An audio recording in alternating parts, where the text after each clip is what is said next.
Good evening, Bahamas. Coming up tonight. Parents of the most recent murder victims now speak out for change. A hearing date is set for that constitutional motion challenging the Bail Act. It could be a while before nurses are dispatched on those southern islands.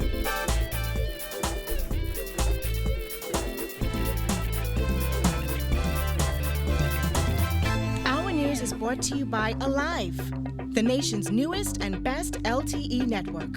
Good to be alive. Welcome to our news and thanks for joining us. I'm Kyle Joaquin. Topping news tonight, the Bahamas Department of Meteorology has issued a hurricane watch for the southeast Bahamas and the Turks and Caicos Islands as the dangerous Hurricane Maria makes her way through the Caribbean. Those islands include Inagua, Acklins, Crooked Island, Mayaguana, Long Key, Samana Key, and the Turks and Caicos Islands. Residents in those areas are being urged to rush to complete all necessary precautions to protect themselves and properties. The president of Bahamas Power and Lights Workers Union is accusing successive governments of abusing a BPL policy that prevented certain public officials from having their power disconnected despite owing the cash-strapped utilities company thousands of dollars. He says it shows we're not all equal. Here's Wani Tudor. Since the days of the United Bahamian Party, Paul Maynard says government officials have abused an unspoken policy at Bahamas Power and Light, which allowed public officials to keep their lights on even after they failed to pay their power bills. The president of the Bahamas Electrical Workers Union says it's an abuse that needed to stop. However, he questioned whether government officials will really bring an end to this policy. It's been going on. It's been going on from in the UB time. Well, the PLP kept it, the F&M kept it, so I'm sure F&M ministers stuff abused it through the years. I'm sure PLP ministers stuff, MPs and stuff abused it through the years. It is what it is. I mean, that's just the nature of people. But I'm glad that it stopped, right? It'll never really stop, really, because you know, and I know, Minister of Public Works and Transport Desmond Bannister revealed that some of the public officials on BPL's special list owe the cash-strapped corporation as much as $50,000. Maynard says he's not surprised. I knew it was in existence. It was always in existence. But I'm happy that they've now ceased to put it out to pasture. Why is that? Because, I mean, you cutting off the old lady in the poor area for $300.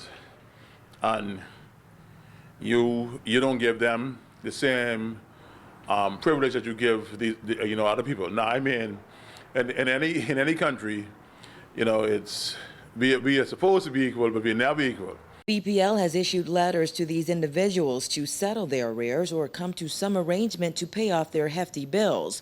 Former BEC Executive Chairman Leslie Miller has been named among several politicians on that list and insisted it was intended as an act of courtesy to public officials in arrears to save them the embarrassment of having their power supply disconnected for non-payment.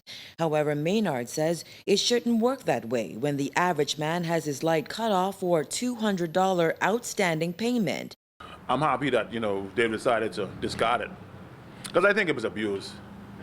You know, you can't allow abuse to occur, especially how the corporation is money-centric because we have to pay for fuel. However, Maynard says politicians aren't the only ones benefiting. You know, the managers in BC believe they're God. You know, they got this God complex. It has also been revealed that 40% of BPL customers who were disconnected received power illegally after bribing employees. Maynard says that doesn't surprise him either and called for a metering system to eliminate such an abuse. The Workers' Union president says he hopes public officials on that list have learned an important lesson. You could sit there for 5 years, for instance, and don't pay your bill, right? But at the end of 5 years, now you got to pay all that, right? It's called into account. They always tell them that, you know, you got to pay. Now, a lot of people run in and they make arrangements and they get it done.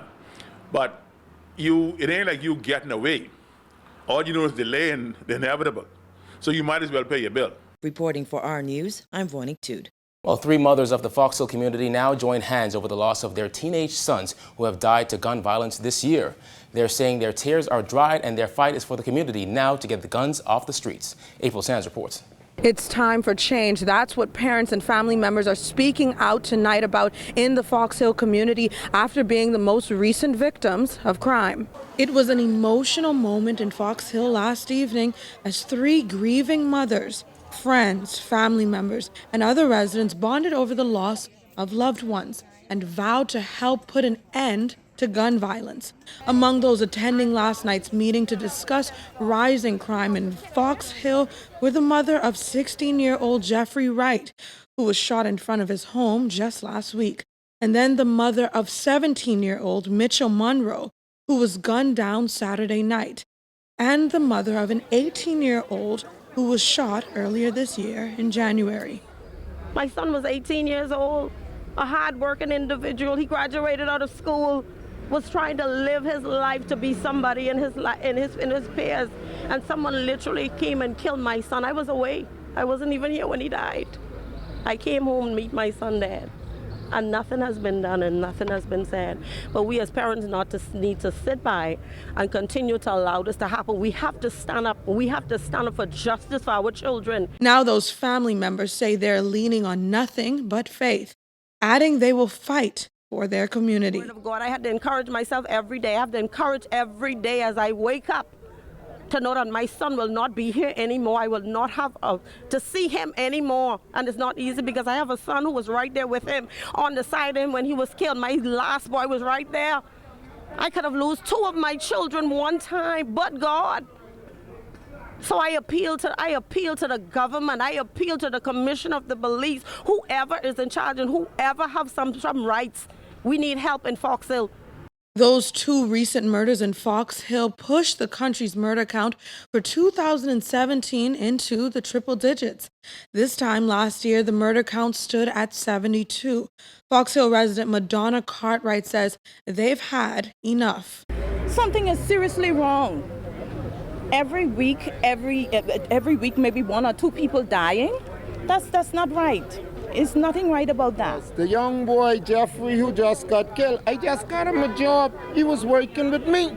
He was working on the boat. And the boy was going to work, and he was going every morning. I don't see what reason he get in. What he get in at 16 years old to be gunned down in his own yard. You could blame it on anybody. You could blame it on the kids if you want to, but it stems back to the leaders of the country and the authority to put their foot down and do something with this to help these people who growing up their children, because sometimes you be killing kids who could change their life and be anything. And in the area of Fox Hill alone, there have been 5 murders in recent weeks. Residents of this community have also been brought before the courts in connection with shooting incidents in Fox Hill. This is the biological mother of Jeffrey Wright, the 16-year-old that was gunned down in his own backyard. And we also need to see the MP for Fox Hill because there's something going on that needs to be burdened. We need to see her. Reporting for our news, I'm April Sands. It's something no parent would want to go through, making final preparations to bury your child. For 2 young parents, it's their reality as they themselves recover from gunshot injuries sustained during the attack.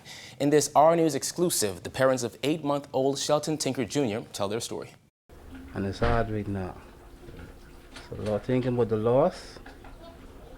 Can't even speak about it. But it's very hard right now.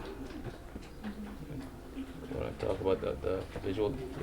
Trying to hold back the tears, 34-year-old Shelton Tinker Sr. explains how hard his life has been since that horrific night on August 28th when he, his girlfriend, and their 8-month-old baby boy were shot as they arrived home. Sadly, the baby, Shelton Tinker Jr., would not make it. His mother shot in the arm and his father taking 2 bullets to the chest. That's really up. He thought in the hospital I was being paralyzed. But I walked in less than 2 days. So God was with me. And having lost his only son, Tinker says he's concerned about his 4-year-old daughter, whom he said hid under a sheet during the whole ordeal. Having not long come out of the hospital, he hasn't had a chance to explain to his daughter that her baby brother will not be coming home. Basically, right now, I don't think she realized what happened yet. But she's still on my phone just looking at all the brother pictures, running through it. But I haven't feel she realized what's really going on yet. She doesn't know he's not coming back. No, she doesn't know he's not coming back. Tinker spent his whole life in the Baintown area and has witnessed one murder after another, but said he never thought for a second that one day the victim would be his own son, who never got the chance to enjoy life. People out there, they all know be doing the crime. All just need to come together and stop it.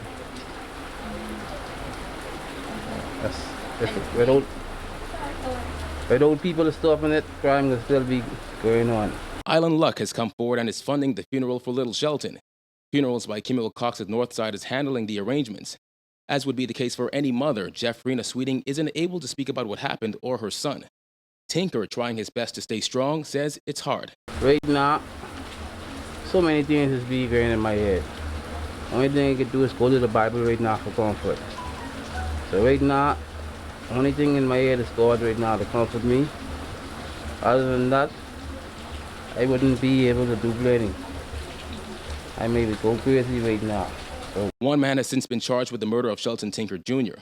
The family is now planning a candlelight vigil scheduled for Thursday at 6 p.m. at a relative's home along Rupert Dean Lane. Well, the vigil is on Thursday to bring the community together, stop the violence from being done, and hopefully everybody could come together as one back again.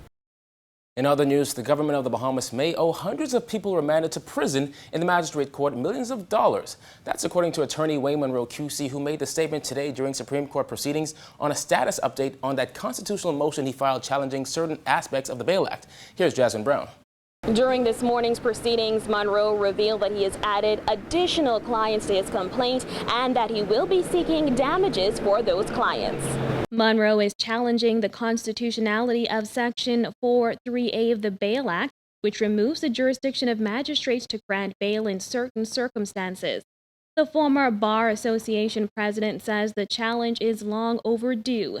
He insisted in court today that, in his view, the government could owe millions to those who were denied bail based on that section of the act. Outside the courtroom, he elaborated on that argument. If you think that you have 10 courts sitting, and on average you may have 100 people, that's a whole lot of people who were remanded for a short period of time, a week, 2 weeks, 3 weeks, for no good reason. We're not talking about the people who the Crown objected to bail for. We're talking about the people who there was never any objection to them getting bail. At the time, he indicated that he intended to seek damages for former Progressive Liberal Party MPs Kenred Dorset and Shane Gibson, who were charged in separate incidents in a magistrate's court on extortion and bribery charges earlier this summer.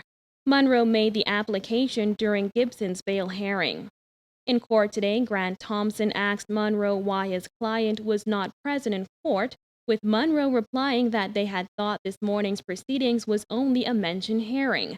Grant Thompson insisted Gibson should have been present for the matter. It was at that point that Monroe informed the court that he planned on filing additional affidavits, adding more complainants to the case. We've asked leave to add persons who actually were remanded for different periods of time, and if we are correct that the law is unconstitutional and they were remanded because of that. Now, Monroe says he will no longer be seeking damages for those former MPs, but he does intend to seek damages for those additional clients who were joining the case as they were remanded to prison for extended periods of time. When we filed the action on behalf of Mr. Gibson, the issue was the constitutionality of the law. As it was, the Crown did the sensible thing in telling the court to give bail, therefore avoiding him going up to prison and being entitled to damages. Well, Grant Thompson set a hearing date for October 12th for the start of arguments in the case. Reporting for our News, I'm Jasmine Brown. Well, as Prime Minister, Dr. Hubert Minnis prepares to address the nation tonight on destructive Hurricane Maria. A member of his cabinet revealed that the damage caused by Hurricane Irma will likely cost tens of millions of dollars. Foreign Affairs Minister Darren Henfield revealing that as he addressed the United Nations during a high-level meeting called by UN Secretary General and the President of the General Assembly, Antonio Guterres, on the impact of Hurricane Irma on the Caribbean. The unprecedented evacuation, we believe, proved to be both life-saving and injury-preventing. However, the estimated rebuilding costs will be exorbitant in the tens of millions.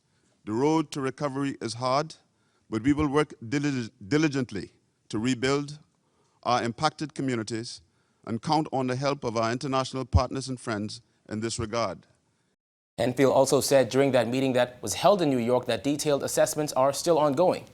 The entire Bahamas was affected by Hurricane Irma, beginning from 7th September and ending on 11th September. For small island developing states like the Bahamas, which are largely tourism-dependent economies, such slow-moving weather systems have serious financial implications. Detailed assessments following Hurricane Irma are now in the final stages of completion. Prime Minister Dr. Hubert Minnis said in the House of Assembly last week that Minister of Finance Peter Turnquist would give details on the costs associated with Hurricane Irma at a later date. But Turnquist has since said the government is still tabulating the costs. Irma, which landed in the Bahamas on September 7th as a Category 5 storm, hit Ragged Island and the small Acklands community of Salina Point the hardest. Still to come on our news, the health minister discusses health concerns on the Southern Islands. Stay with us.